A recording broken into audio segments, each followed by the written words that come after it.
Hello and welcome back to Sports Center. I am your host, Austin Smith, and in today's segment, we are going to be talking about sports injuries. Now, I know what you may be thinking. Austin, obviously sports injuries are bad for you.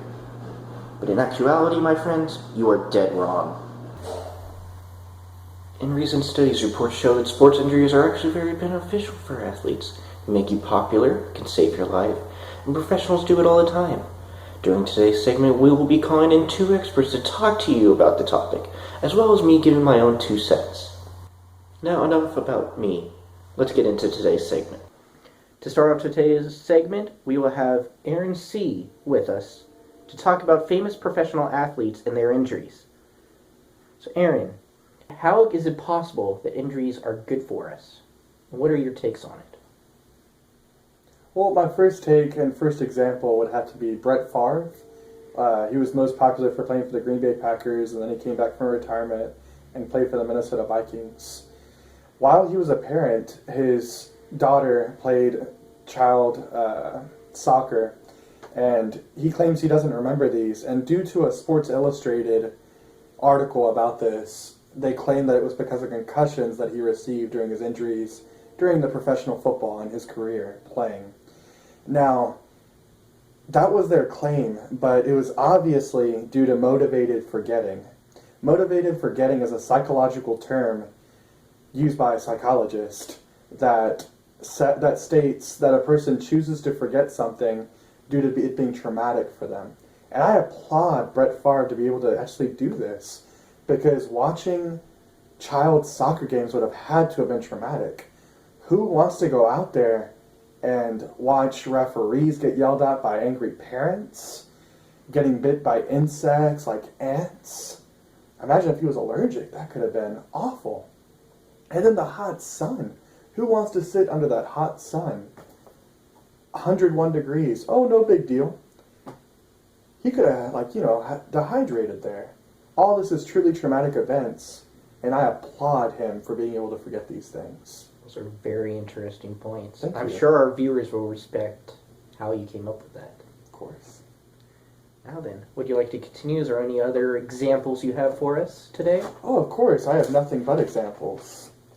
My next example is Terrell Owens, the NFL player that played for several teams that every team hated him. He was able to perform stats and have some really good ones, but no team really liked having him. And he claimed that injuries is what ended his career. But there's tons of injuries that people receive and still play. It's obvious the fact that he wasn't able to complete his career wasn't due to injuries. It was completely due to being a crybaby. No player wanted to throw to him. He didn't work well with the team. He needs to sit down and shut up. He's a wimp. I can agree with you on that. I've seen him play multiple times, and just from what the quarterbacks have said, I mean, there has to be the relationship between that. I mean, exactly. So you shouldn't blame it on injuries. Exactly. Because everyone goes through injuries. I believe I did see someone write about that. I believe it was actually Brett Favre. He said, in one of his quotes, he said, injuries are just a part of football. Exactly. Take it from the great Brett Favre, the master of choosing to forget traumatic events. So my next example is of particular athletes that suffer injuries but are still able to do well. But these particular injuries are actually done by surgery.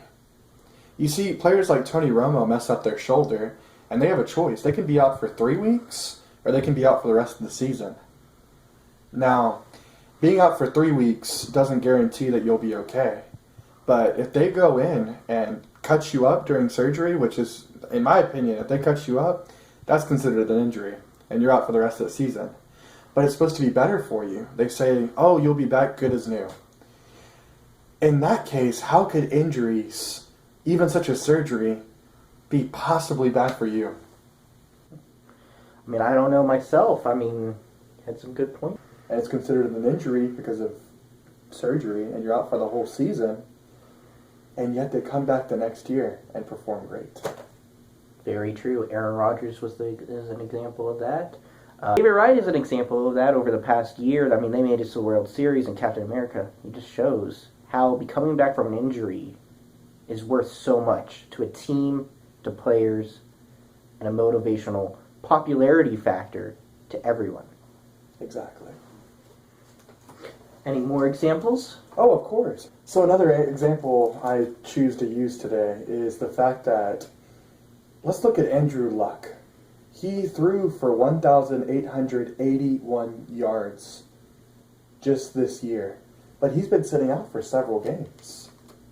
Who's to say he wouldn't have thrown much more?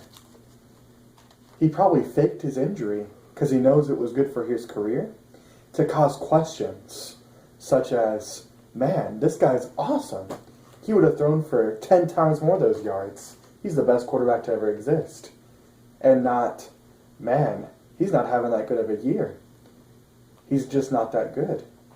Instead of causing those questions, he's causing positive questions due to having an injury. So this is just another point that injuries are really good for your career. So as we have seen, Aaron has brought up some amazing examples of how celebrities have excelled because of their injuries, and how injuries are a part of us and a part of the way how sports are functioning. Thank you, Aaron, for coming on the show for us. It was my pleasure. It's always good to show just how much I've learned to be able to bullshit on actual shows. To continue on the topic of famous players getting injured, but as well as bringing in the topic of showing their popularity and how the popularity and all that soars within a community and organization, stuff like that, I will be now introducing David Wright as an example. He's also known as Captain America because he is one of the best baseball players in today's world. David Wright of the New York Mets is an iconic example of how injuries can increase your popularity and help you out in the long run. During the 2015 season, Wright suffered through spinal stenosis, a serious injury for baseball infielders. Although he missed a good chunk of the regular season, upon his return, the New York Mets numbers skyrocketed, both on and off the field. Mets Executive Vice President Lou DiPaoli reported a 19.26 increase in sales on David Wright's return to the diamond. Due to the spark of energy Wright gives off for his team, it makes it very clear why the Mets pulled off a storybook moment in which they made it to the World Series during this past season. The legacy of David Wright and the Mets is trademarked by injuries. Terry Collins, the Mets GM, agrees with this by stating, "It's like measles. We got to check these beds we're sleeping in. We got a rash of stuff going on." Terry Collins celebrated the fact that multiple injuries within the Mets organization led to soaring belief about their club. We will be right back right after this commercial break. 2,000 years later. We will now be asking Zach Noska to come on as a guest appearance and tell us about sports injuries and how they can actually save your life. Zach, you may begin. Let me start off first by saying that as a former baseball player, I know injuries and I know sports. That being said, that is why I am the injury expert on this subject and why my research should be taken seriously. When pro wrestlers get injured, which we all know is technically not a sport, it gives the chance for the less popular wrestlers to actually get a win, in turn making their self-esteem increase, and also decrease their chance for depression, which causes on average 50% of all suicides. So by transitive property, popular wrestlers getting injured saves less popular wrestlers' lives. Last year, Chris Bosh of the Miami Heat started having cramps in his ribs. He was told he had a muscle tear on his side from playing. When this didn't get better, he went to the doctor and got diagnosed with blood clots on his lungs. Not being able to live, it was that close, Chris Bosh is reported as saying. So according to Bosh, this sports injury with his cramps and muscle tear was able to find a larger problem and potentially saved his life. According to the New York Daily News, an average of 6 college football players die each year. TheAtlantic.com states that there are around 4,000 season-ending knee injuries in college football as well. This means that for the unfortunate student athletes receiving these season-ending setbacks, they now have a 0% chance of dying in their respective sport after the injury. Which would you rather choose? In conclusion, they say what doesn't kill you makes you stronger, and every person has hurt themselves at least once in their lives. So that is all the facts you need. You are alive and listening to me speak, and you have been hurt, so injuries have kept you alive. Thank you. Now, you may be asking, why the heck should we believe this guy? Although I do not have a PhD in sports medicine or any other medical field, I have suffered an injury and I am thankful for it. In 2010, I suffered an ACL and MCL tear, which we later found out I had been playing with for 2 straight years. Due to the fact that the tears were so severe, they decided to remove them. Straight up cut them out. And I ended up losing about 80% of my knee.